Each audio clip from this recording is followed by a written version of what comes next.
Part 25. The call was immediately connected. Elaine said, "Hey, is that Fred? This is Claire's mom." Since Fred White saw Claire at the banquet, he was struck as a heavenly man and never forgot her. He was worried that he wouldn't have a chance to get close to Claire, and it just so happened that Claire's mother called him herself. He speculated that Elaine was in trouble, and of course he wouldn't let this opportunity for courtesy pass him by. So he immediately greeted politely, "Auntie Elaine, is everything okay?" "Well, there's something Auntie needs your help with," Elaine hurriedly said. "Fred, a few of my older sisters and I bought some wealth management products from an insurance company called Harley, and the family's wealth has been invested in it. But now this company doesn't allow withdrawals. Can you find a way to help Auntie get her money back?" After listening, Fred was overjoyed. He felt it was time to make his move and said confidently, "Auntie, don't worry, I'll come to you now and I'll definitely help you solve this problem." Elaine immediately got excited and hurriedly said, "Thank you very much."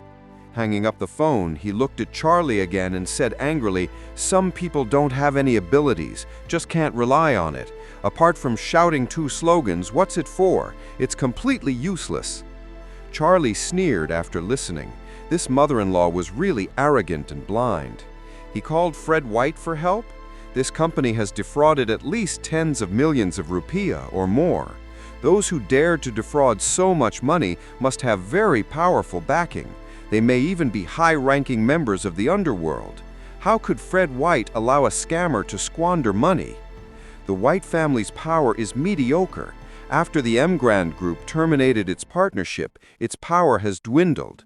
With the White family's background, it's virtually impossible for them to interfere in such a massive financial fraud.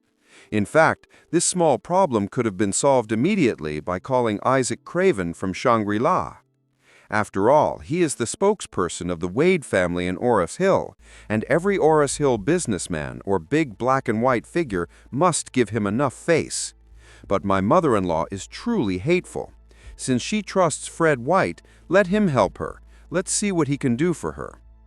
When someone saw Elaine making a phone call, they immediately smiled and immediately surrounded her and asked if she had found an important figure to help them.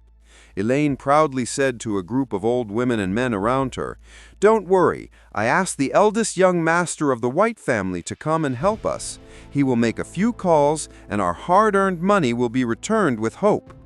Someone exclaimed, "The eldest young master of the White family? Or, sister, you are great. You can find such a great personality." "Yes, then young Master White must have a lot of contacts. To solve our problem, wouldn't it just be a matter of a few words?